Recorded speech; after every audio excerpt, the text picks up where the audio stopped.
Okay, brethren, we've been looking at the book of Daniel for, I think, 3 previous sessions, and so far we've covered Daniel chapter 1 through to Daniel chapter 9, or at least we've covered the highlights. Not all the chapters, all the chapters we've covered, but not all the verses, which is it's a good thing and a bad thing, a double-edged sword in some ways, because if you just go through the book of Daniel and just cover the highlights, you can get through the book of Daniel so fairly quickly, because you're just doing the key parts. On the other hand, you're missing out lots of important detail here and there that you can't cover if you're just doing the highlights. So, 6 of one, half a dozen of the other. But I know in the past we have done the entire book, chapter by chapter, verse by verse, in some depth. So if you were particularly curious about Daniel 7, for example, there's information available there on the webpage you could look at, or the YouTube channel you can look at. So, thus far we've covered, for example, Daniel chapter 2 through 7, which is what they sometimes call Aramaic Daniel, because those chapters, unlike most of the Bible, are not written in Hebrew. Or the Old Testament, at least, is mostly Hebrew, but Daniel 2 to Daniel 7 is Aramaic, which is the language of the world of those days, or the Middle East world at least of those days, but it's not Hebrew.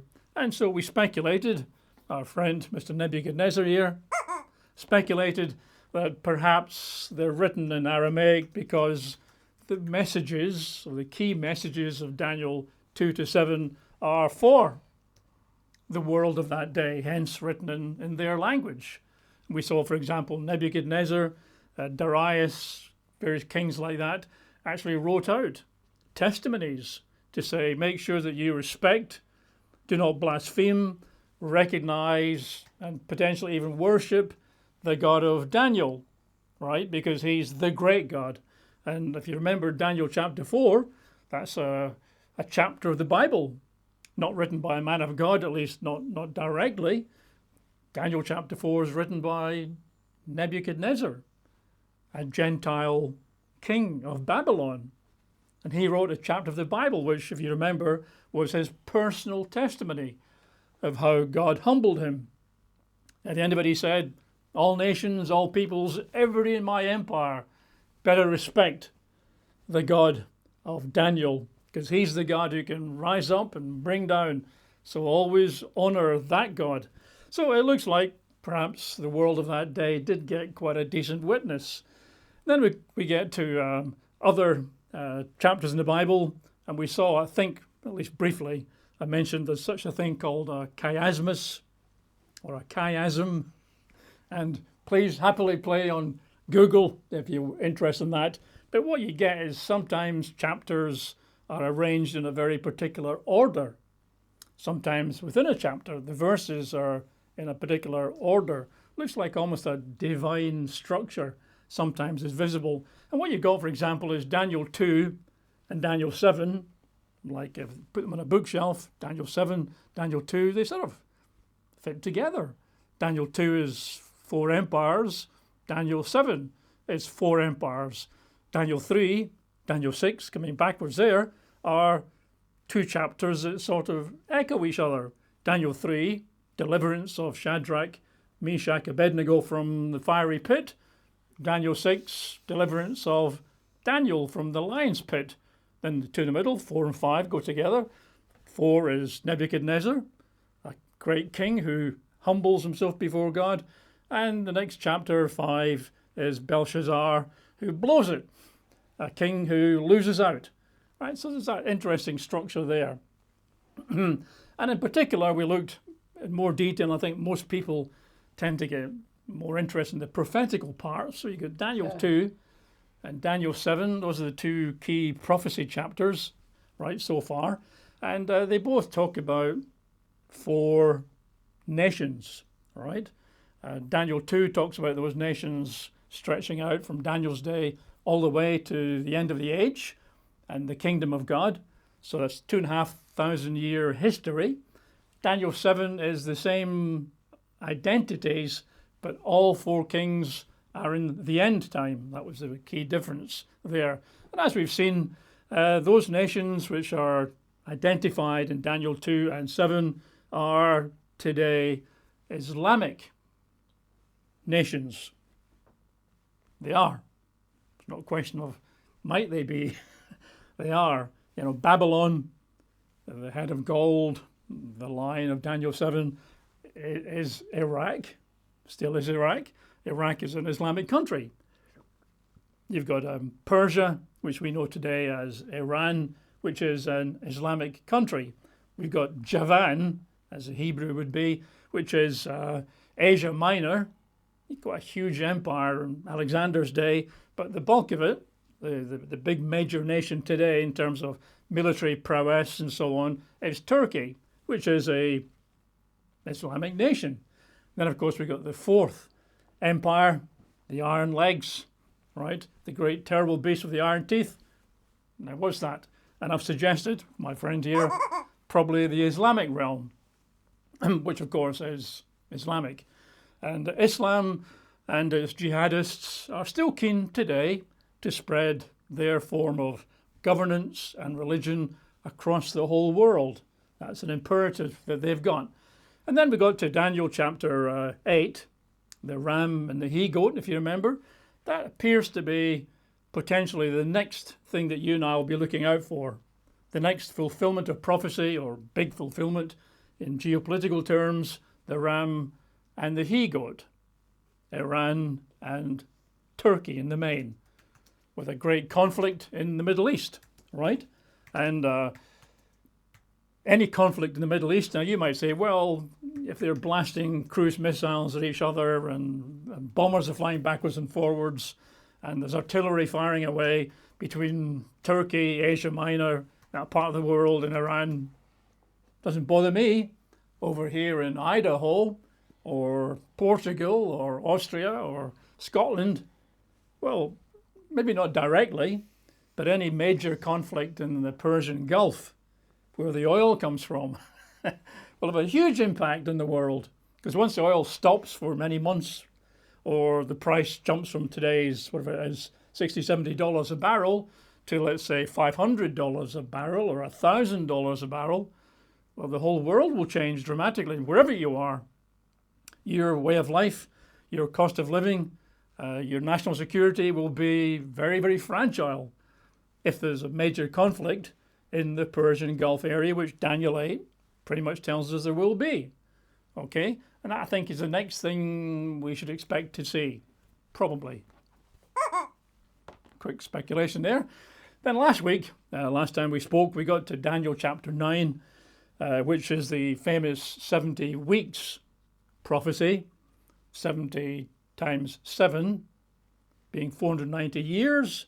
But of particular interest is that the final 7 years sits right at the end of the prophecy and appears to suggest a 7-year treaty, a 7-year covenant at the very end before Jesus returns, halfway through which the prince who is to come will renege on the deal, will start backstabbing, and will stop the Jewish sacrifices which had been taking place, and will set up the Abomination of Desolation, right? And then, of course, the Great Tribulation commences immediately. That's where we were last time. So let's restart there by turning to Daniel chapter 9. And we'll just read verse 27. Otherwise, we'll never get any progress. So Daniel 9:27. Then he, the he being the prince who is to come. Some people take that to be Jesus Christ, but I've explained that that doesn't really fit. The he who shall come appears to be the end-time Antichrist, almost certainly Islamic because of where he comes from, covered that already.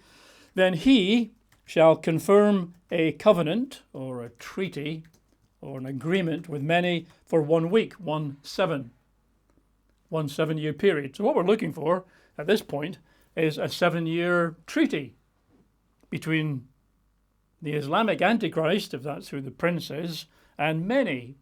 And since the whole context of Daniel 9 is the Jewish people, the Jewish temple, Jerusalem, one would have to, I think, reasonably speculate that the covenant between the Islamic Antichrist and the Jews living in modern-day Israel, right? And perhaps it offers security arrangements, guarantee of peace and security. Oops. But in the middle of the week, 3.5 years, in other words, he shall bring an end to sacrifice and offering. So the Jewish sacrifices, which had been running for a period, are going to be stopped at the 3.5 year point. And the New King James Version translation is not terribly clear here, but I'll get one other in a second. On the wing's part of the temple, on the wing of abominations shall be one who makes desolate, a desolator, even until the consummation which is determined is poured out on the desolate, or the margin says, on the desolator. So halfway through these 7 years, when this covenant is established, the prince stabs people in the back, right? Turns traitor, and he causes the sacrificial system to stop, and an abomination of desolation is set up. Let's see that verse in the NIV, the nearly inspired version, as some people call it. So verse 27 in the NIV, he, the prince who is to come, whose people destroyed Jerusalem in 70 AD, which was basically Arabians, Syrians, folk like that, he will confirm a covenant with many for 1 7. In the middle of the 7, he will put an end to sacrifice and offering. And at the temple, he will set up an abomination that causes desolation. Right? So I think we're super familiar with that now, right? So 2 key things happen. Well, I suppose 3 or 4 things happen. 7-year contract, 7-year agreement, 7-year treaty, 7-year covenant. We may see it beginning, right? Possibly. Depends whether it's done in confidence and sort of back rooms somewhere. So we might not see it start. We'll certainly, if we're watching, see the midpoint for sure, right? Because 7-year treaty is set up, 3.5 years along. The sacrifices which have been taking place in Jerusalem by the Jews will be stopped. Not going to miss that, are we? I would think. And the abomination is set up at that moment. And I don't think if we're watching, we'll miss that. Now, Jesus, warned us of this, and there are actually, I've said before, there are 4 individual scriptures and passages that talk about the abomination of desolation and the sacrifices being stopped. This one here is a key one because it tells us when it takes place, halfway through the 7 years. Daniel 8, we saw last week, the abomination of desolation, the sacrifices being stopped, and the individual concerned exalting himself up to the Prince of Heaven and then trampling the sanctuary and so on. And then there's Daniel 11, we'll see shortly, and Daniel 12. So there's 4 passages, and I guess we should look at them all together, which I'm not going to do exactly that, but we've covered them. Okay? And when you look at the 4 passages, you get a fairly good idea of how this will look. And Jesus warned us that this is an important thing to watch for. So let's turn to Matthew 24.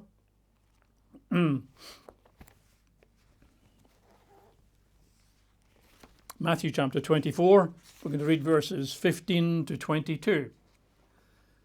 Jesus speaking, the Olivet prophecy, therefore, when you see the abomination of desolation spoken of by Daniel the prophet standing in the holy place, and then Matthew adds in brackets, whoever reads, let him understand. I'm not quite sure, read what? Does Matthew mean read my gospel that I'm writing? Or does Matthew mean when you read the book of Daniel, understand? Need to understand anyway, that's for sure. And, Jesus was asked by the disciples, what sort of sign can you give of the end of the age and your return? We're keen to know. And Jesus described certain conditions that would exist about that time. But I think that's probably the sign. right? Because conditions can be general, they can develop over a number of years and can set in and all the rest of it. They could change and get worse and worse, but conditions are over a period of time, aren't they? This is something that's going to happen in a day, one particular day, right? If you want my guess, or at least my rubber chicken's guess, somewhere around about Passover in a particular year, right? So when you see it's going to be visible, maybe the TV cameras will be covering it, but when you see the abomination of desolation, and that takes place at the same time as the sacrifices are stopped, we've seen that already in Daniel. When you see the abomination of desolation spoken of by Daniel the prophet, standing in the holy place, whoever reads, let him understand, and I guess we're trying to understand, that's why we keep looking at the book of Daniel, then let those who are in Judea flee to the mountains. If you're in the land of Israel, right, at that time, you need to get out, like super urgently. Flee to the mountains. I've speculated in the past, well, he has, that might be Kadesh Barnea or Petra, possibly. Let him who is on the housetop not go down to take anything out of his house, and let him who is in the field not go back to get his clothes. So it's clearly super urgent. When you see the abomination, I mean, I guess if you thought it was coming a few days' time, you might already have packed your bags and got the bus out of Jerusalem, heading somewhere, right? But this looks like it's urgent, like, oops, didn't expect that. But there's the abomination. Oh, I thought it was still months away or a year away, but oh, which sort of implies maybe you don't see the beginning of the 7 years. Otherwise, you could probably, sort of count down and think, oh, 7 years have started on that date. There's a year gone, and 2 years, and 3 years. Oh, here comes the abomination next week. It doesn't look like it, does it? It looks like people are going about their business, and now it's time to, get out. Vamoose. Verse 19. But woe to those who are pregnant and to those who are nursing babies in those days, and pray that your flight, may not be in winter or on the Sabbath, for then, this is why you need to get out, see the abomination, go, leave, depart, for then there will be great tribulation, such as has not been since the beginning of the world until this time. Unparalleled. We can all think back through history, times of terrible conflict and destruction and death, whether you're thinking of First World War, Second World War, bombs dropping on Hiroshima, Nagasaki, whatever, right? But this says great tribulation unlike anything before. Verse 22, and unless those days were shortened, no flesh would be saved or saved alive. But for the elect's sake, the saints, those days will be shortened. So a time of unparalleled trouble, at least in the land, once the abomination is seen. So it's super important, all right? And this prophecy of the abomination of desolation we find in Daniel 8, as I mentioned already, Daniel 9 we've looked at, and we'll see later in the next hour or so, Daniel next 40 minutes or so, we'll see Daniel 11 and Daniel 12, 4 locations. And I don't think the Lord Jesus pointed us to any one of them. He just says, when you see the abomination of desolation spoken of by Daniel the prophet, standing in a holy place, get out. Don't delay, right? Don't stop, right? Just go. It's going to be that urgent. So very important that we are familiar with the abomination of desolation, the cancellation of the Jewish sacrifices. Super important, because Jesus said so. Okay, let's move on now to Daniel 10 and 11 and 12. Now, Daniel 10 and 11 and 12 is actually one long connected passage, right? Daniel 11 and 12 is actually one prophecy, and Daniel 10 is the prophecy's arrival, as an angel brings the vision, to Daniel. So Daniel 10, 11 and 12 is really on one completely connected, passage. Sometimes it's awkward that we divide them into chapters and verses. I mean, we need them, otherwise we get completely lost. But they're convenient, but sometimes they break up the continuity that actually is there.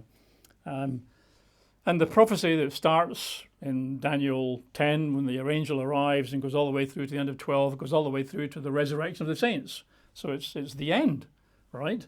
And God sent this angel with a major prophecy. So let's pick up the story in Daniel 10. Again, we're doing highlights, remember? So inevitably we're going to jump over some key bits. But c'est la vie.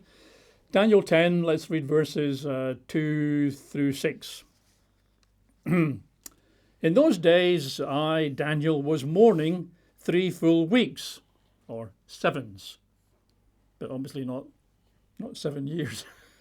Wasn't fasting for 3 times 7 years. That'd be a little bit tough. I ate no pleasant food, no meat or wine came into my mouth, nor did I anoint myself at all, till 3 whole weeks of days, 21 days, were fulfilled. Right?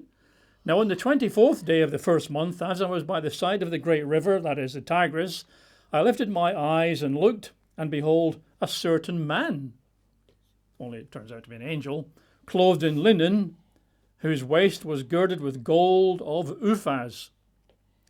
His body was like beryl, his face like the appearance of lightning, his eyes like torches of fire, his arm and feet like burnished bronze in colour, the sound of his words like the voice of a multitude. So I take this to be an angel, right? Some people take it to be Jesus Christ himself. But well, that's how Jesus is described elsewhere. It's similar for sure, but see later why I don't think this is Jesus. I think it's an angel.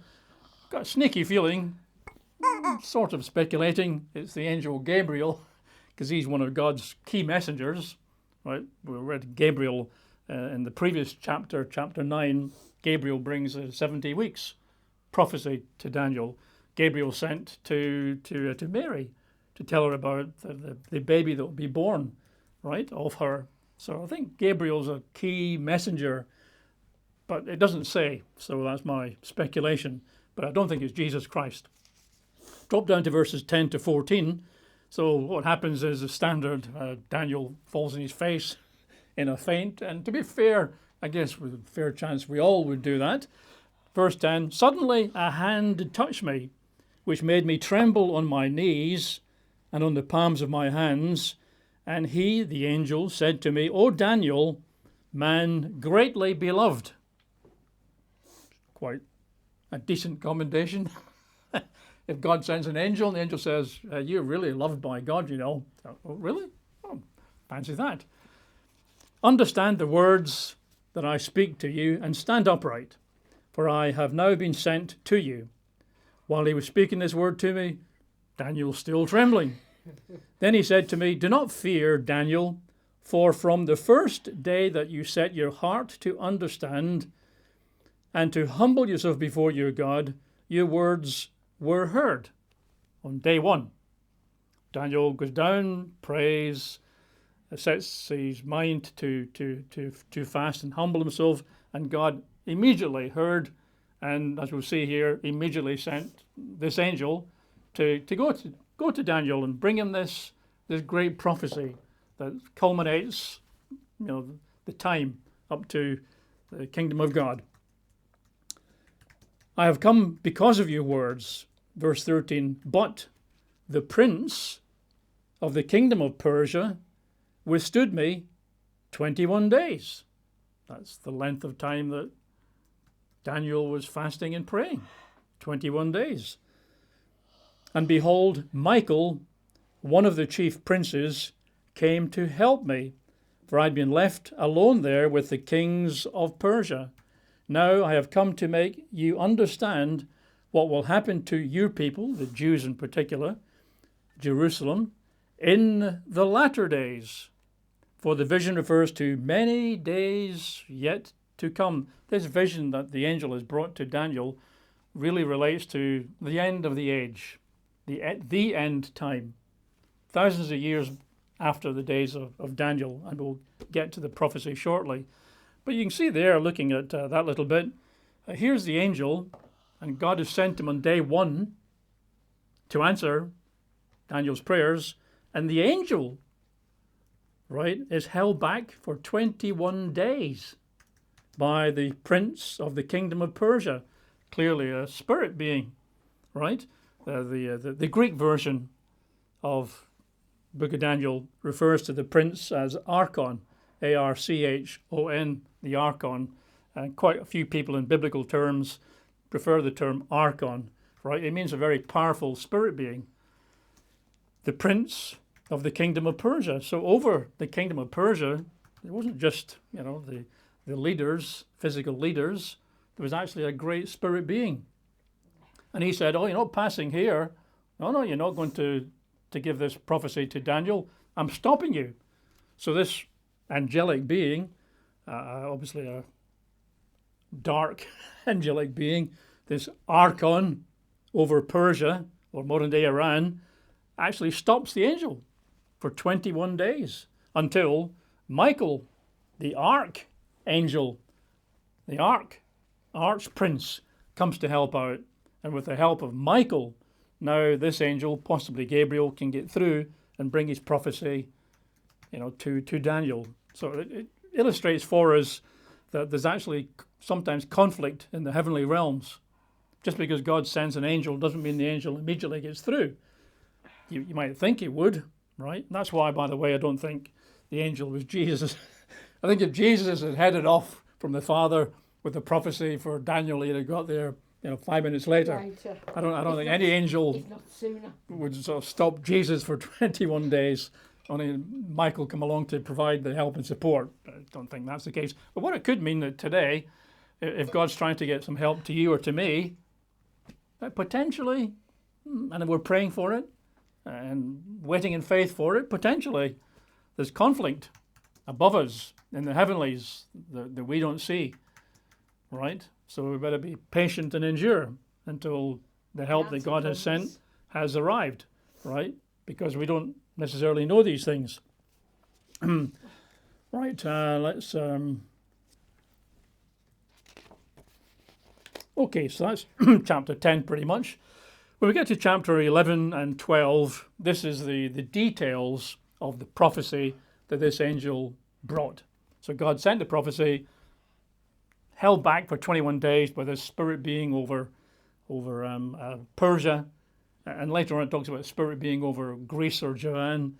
And today, there's certainly no reason to think that there aren't great spirit beings over China, over Tibet, over America, Saudi Arabia, maybe over the US and places, right? We just don't have the details.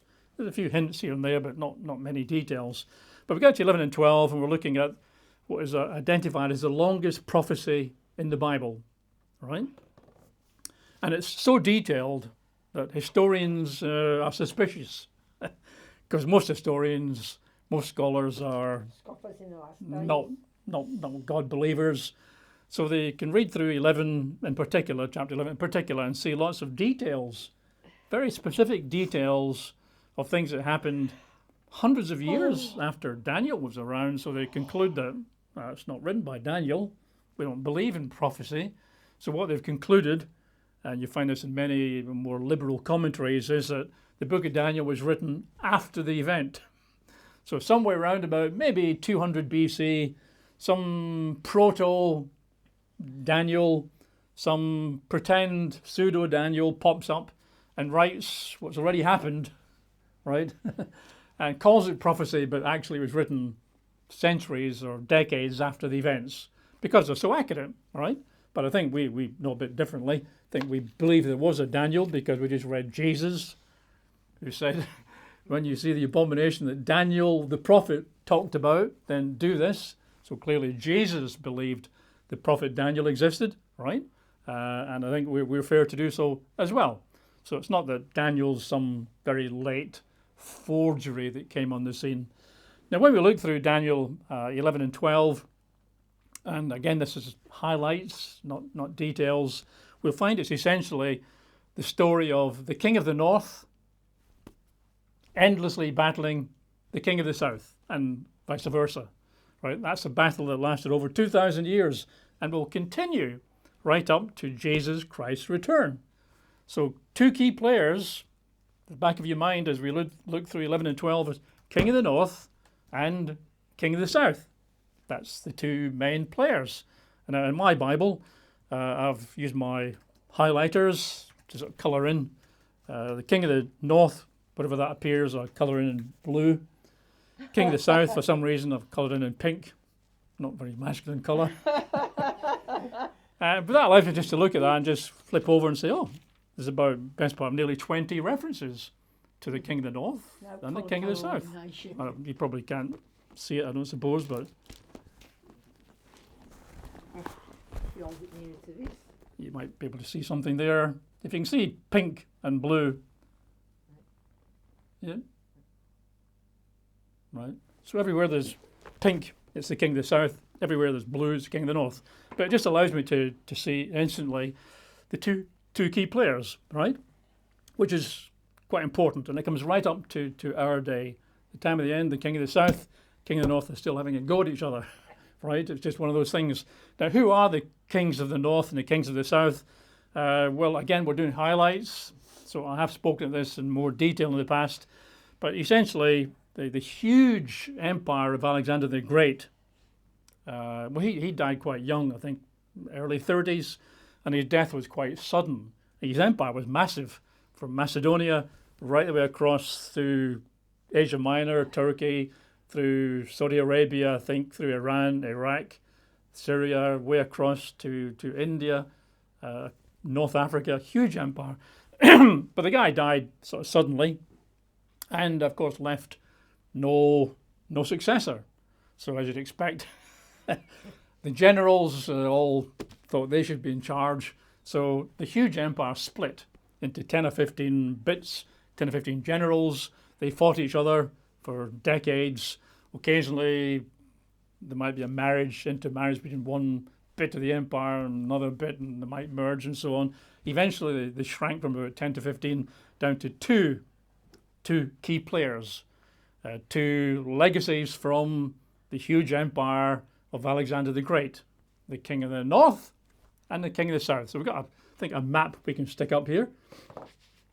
So you got there the pink, as it happens, in the north, the kingdoms, the empire of Seleucus, right? And then down at the bottom, there's a purpley colour.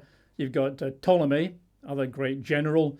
And these two guys became essentially the king of the north and the king of the south. Now, before we leave the map there, if you look at the pinky part at the north, the countries today that fit in that region, now borders have changed over time, but essentially the king of the north, as you can see it there, that's from a history book, today includes Turkey, Iraq, Syria, Iran, and some of the stands at the Far East. Down at the bottom part, the purpley part, blue part, you've got the king of the south, ancient Ptolemy, but nowadays that's largely Egypt, Libya, Sudan, Ethiopia. Okay? And by the way, all of those countries, surprise, surprise, are Islamic, right? So we'll go with that for the time being. And again, I've spoken in more detail of that previously. So in Daniel 11, it starts off a bit historically. By the time you get to verse 21, I think we're up to modern times, but we're going to do the highlights only. So we're going to start at verse 31. So picking up in verse 31 of Daniel 11, I think we're in the end time at this point. You'll see why as we go through it. So Daniel 31. 11:31. Sorry, I've lost a card, getting confused there. Daniel 11 and 31. Right. And forces, or weaponry, military, shall be mustered by him, the him being the king of the north. You have to go back a bit to the antecedent to find that it's the king of the north. And they shall defile the sanctuary fortress, sanctuary is the temple. Then they shall take away the daily sacrifices and place there the abomination of desolation. Well, what do you know, right? So Daniel 8, Daniel 9, and here in Daniel 11. Take away the sacrifices, place there the Abomination of Desolation. That's done by the king of the north, the Islamic Antichrist, right?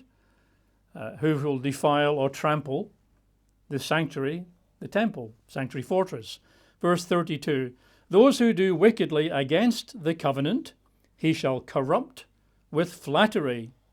But the people who know their God, oh, could this be the saints? The people who know their God shall be strong and carry out great exploits. So at the end of the age, halfway through the 7 years, the sacrifices are stopped. The abomination of desolation is set up. Jesus said the great tribulation starts at that time, right? And at that time, the saints shall be strong and do great exploits. Pretty good. Pretty encouraging. Verse 33, and those of the people who understand shall instruct many. Ooh. So it looks like a new lease of life for the saints who know what's going on, who identify the king of the north and all the rest of them, and they're able to instruct people. So at this point, the word of God goes out a bit more fully, perhaps talking about the end times and what lies ahead in the next year or two, right? Sounds promising. Verse 33 again, and those of the people who understand shall instruct many. Yet for many days they, shall fall by sword and flame, by captivity and plundering. Not so good. Oh dear. Now when they fall, they shall be aided with a little help, but many shall join them by intrigue. Sort of, I guess, false brethren coming in sneakily, right? Verse 35, and some of those of understanding shall fall, to refine them, purify them, and make them white until the time of the end, because it is still for the appointed time. So we've got end time things happening. Abomination, sacrifices stopped. Some of the saints out there instructing many, but falling in the process as they are attacked, right? To purify them. It probably reminds you a little bit of, in Revelation chapter 6, we have the fifth seal, if you remember that one, the martyrdom, when people are martyred for the word of God and for their testimony. Well, at the moment, not many of us would be martyred for the word of God and our testimony because nobody knows most of the time what we believe. We don't really have any public word of God. We don't have much in the way of a testimony, but it looks like here, at this particular time, at the end time, we're more public, instructing many, but of course it raises the hackles of the king of the north, right? And so many of the saints are going to suffer.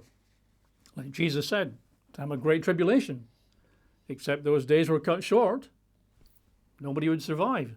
Verses 40 to 45, at the time of the end, the king of the south, in pink, highlighted, shall attack him, and the king of the north, highlighted in blue, shall come against him like a whirlwind, with chariots, horsemen, and with many ships, and he shall enter the countries, overwhelm them, and pass through. So at this halfway point of the 7 years, when the sacrifices are stopped, the great tribulation has started, the king of the south has another bash, been bashing king of the north for 2,000 years. Not going to stop just because it's the end of the age, right? So the king of the south launches an attack from Egypt and around there and heads north to take on and take over the Asia Minor and up there.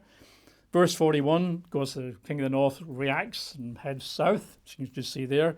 He, the king of the north, shall also enter the glorious land. Well, you sort of have to go through Israel to get to the south. And many countries shall be overthrown, but these shall escape from his hand: Edom, Moab, and the prominent people of Ammon, which appears to be modern-day Jordan, and I think the edge of Saudi Arabia. Right? So those are not overtaken, overthrown. Verse 42, he, again the king of the north, shall stretch out his hand against the countries, and the land of Egypt shall not escape. They chose the wrong time, perhaps. He shall have power over the treasures of gold and silver, and over all the precious things of Egypt. Also the Libyans and the Ethiopians shall follow at his heels. So Egypt Libya, I think we mentioned earlier. It says Ethiopia, but it's actually Cush, which is modern-day Sudan. So the Sudanese, the Libyans, the Egyptians, I guess that's the King of the South alliance, going to lose out. Verse 44, but news from the east and the north shall trouble him. Therefore he shall go out with great fury to destroy and annihilate many, and he shall plant the tents of his palace between the seas and the glorious holy mountain. Yet he shall come to his end, and no one will help him. Right? So lots of stuff happening here. This ongoing conflict between the King of the North and King of the South is still running right at the end time. The final 3.5 years, remember? The sacrifices are stopped. The Abomination of Desolation is set up at the 3.5 year point, leaving 3.5 years to go till Jesus' return. And that's when the King of the South launches against the King of the North, who counterattacks. So all of that's happening the last 3 years. This is an age-long conflict between these two characters. So now we get to chapter 12.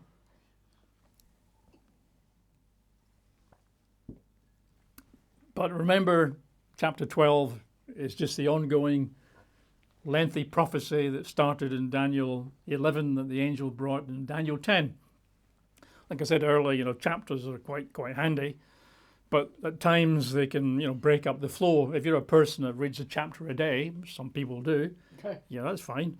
But then you read chapter 11 in one day, and then something happens, your house burns down, or the cat's got a terrible case of scurvy or whatever, and you don't get back to the Bible reading for 3 or 4 days, and you start in chapter 12, you've lost the plot, because chapter 12 isn't a new chapter in terms of the material. It's just one ongoing lengthy prophecy.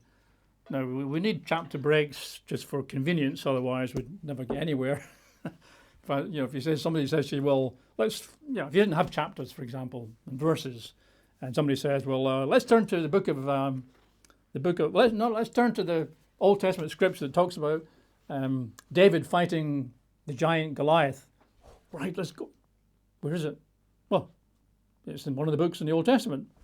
Yeah, which book? Which chapter? Which verse? I mean, if I just said that, let's turn to the scriptures that talk about, David and Goliath. I'd probably wait an hour from which you to catch up, right? I'd get there straight away because I looked earlier, just to refresh my mind, right? But chapters and verses are great for convenience, but they can really get in the way. So we got to the end of verse 45 here, what the King of the North shall do as he fights and defeats the King of the South.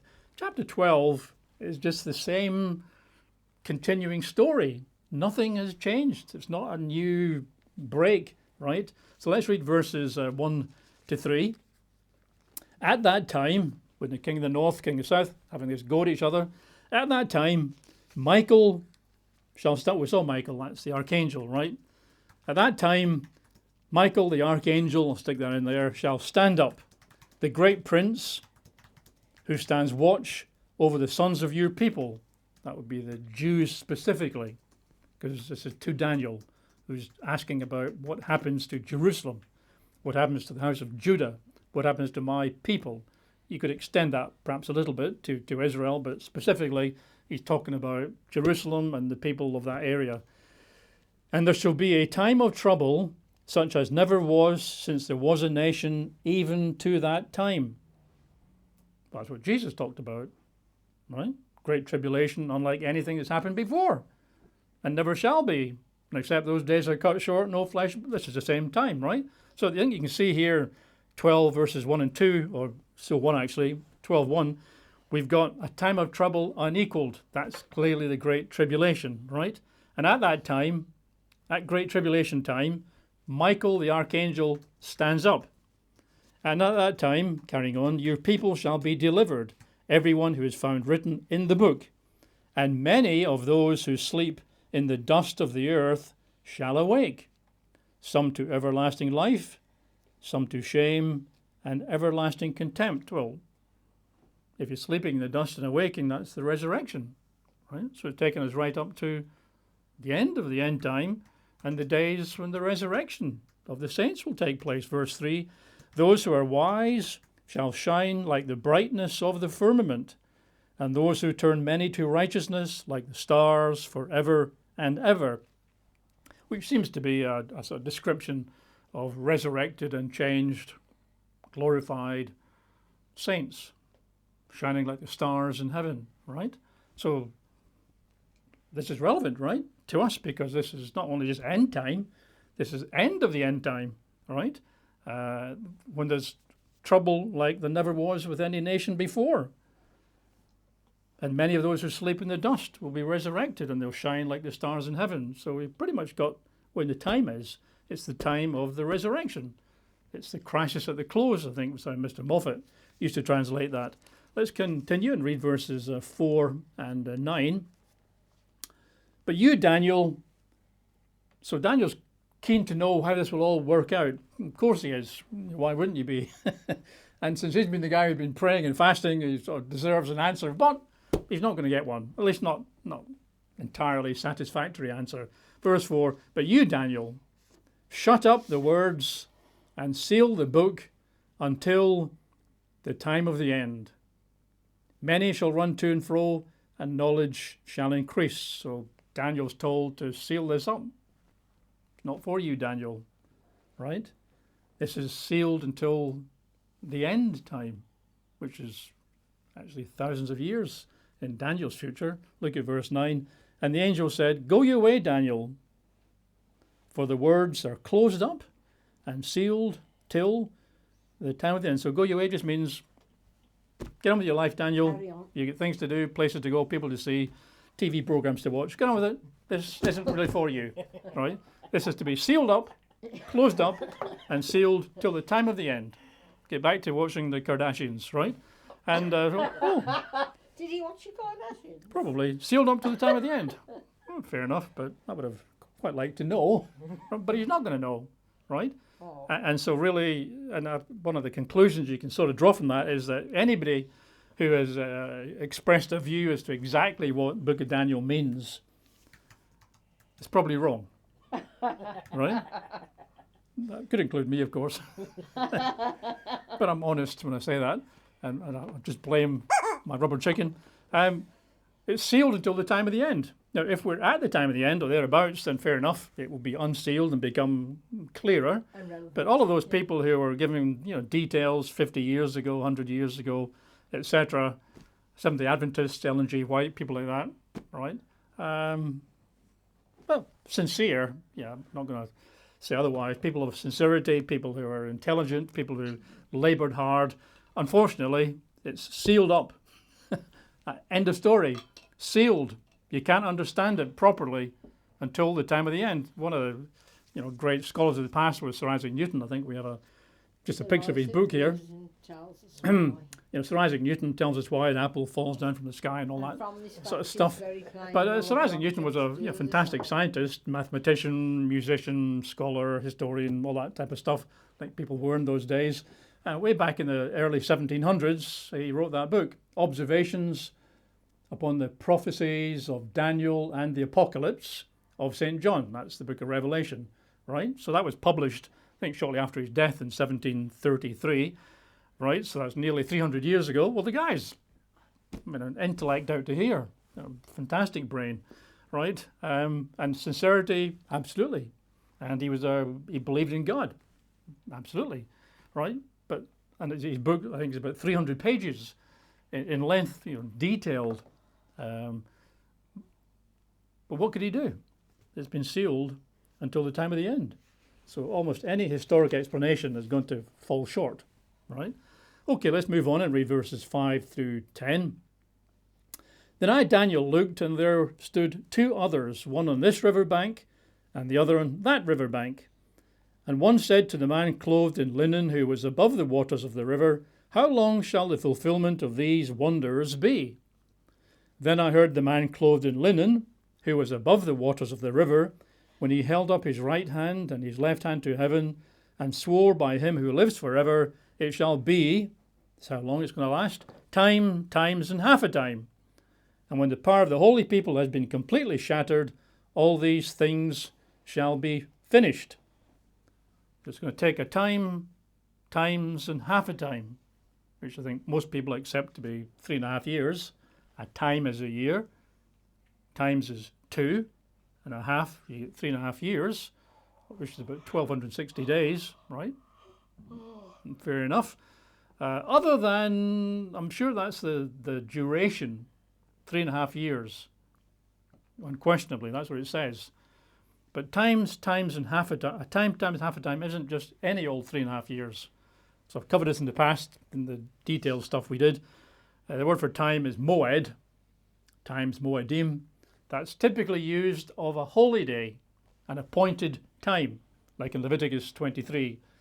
These are the feasts of the eternal. These are the moedim, the appointed times of the eternal. It lists Passover, unleavened bread, and Pentecost, trumpets, and so on. So time, times, and half a time is, I'm pretty sure, 3.5 years, but not just any 3.5 years. It doesn't like start on January the 11th or August the 4th or November the 2nd and run 3.5 years. I'm pretty sure, as I've said before, it's tied into the holy days. My speculation, the 3.5 years starts at Passover. Right, so not going to get distracted. So carrying on. Verse 8, although I heard, I did not understand. Then I said, my Lord, what shall be the end of these things? And he said, which we read earlier, go your way, Daniel, run along, for the words are closed up and sealed till the time of the end. Many shall be purified, made white, and refined. Many of the saints, preaching and explaining to many what all this stuff means at this end time. But the wicked shall do wickedly, and none of the wicked shall understand, but the wise shall understand at this time. All right? So this is the time of the sacrifices being stopped, the abomination being set up for 3.5 years, right? Which is, of course, time, times, and half a time. So it all, I think, neatly fits together. And for reasons I've sort of only half expressed, I think it begins at Passover and runs for 3.5 years. Right? Moving on to verses 11 through 13. And from the time that the daily sacrifice is taken away, what? Again? And the abomination of desolation is set up, there shall be 1,290 days. Blessed is he who waits and comes to the 1,335 days. But you, Daniel, go your way, run along till the end. For you shall rest, you'll die, and will arise to your inheritance with all the rest at the end of the days. And Daniel is still, resting as of today, right? But getting close to his resurrection. So there again in verse 11, you've got the daily sacrifices being taken away, the abomination of desolation set up. So that's 4 times. Daniel 8, Daniel 9, Daniel 11, Daniel 12. Jesus said, when you see the abomination of desolation spoken of by Daniel the prophet standing in the holy place, then flee. Well, that's 4 times we've seen it. And each one gives us a few more details. Now, you got some curious references here to, from the time the daily sacrifice is taken away, there shall be 1,290 days. And blessed are you if you come to the 1,335 days, right? Well, the specific meaning of that is... Tune in next week. is quite unclear, quite ambiguous. I've got some ideas, but they're not very strong. And even this guy is reluctant to speculate too much. I think when we get nearer the time, the complete meaning of the 1335, 1219, 1260 is quite likely to become much more obvious. But at the moment, I think we're ending up sort of speculating a little bit too much, so I don't want to go there, right? So Daniel 12 brings us to the time of the resurrection, even to the time of Daniel's resurrection. It concludes this lengthy prophecy through Daniel 11 and 12, the longest prophecy in the Bible. And it sort of gives us a countdown, right? 1290, 1335, 1260, times and half a time, 3.5 years from the abomination, right? But before we sort of leave, I just want to add a further bit of speculation. Chapter 12 and verse 1. All right, let's just reread that. At that time of the end, King of the South has pushed the King of the North. King of the North has retaliated and headed south and captures Egypt and Libya and Sudan, right? And all of that starts at the cancellation of the sacrifices and the abomination of desolation. At that time, sorry, got it? At that time, Michael, the archangel Michael, shall stand up, the great prince who stands watch over the sons of your people, right? And there'll be a time of great trouble, unlike anything we've seen before. It says at that time, Michael shall stand up, right?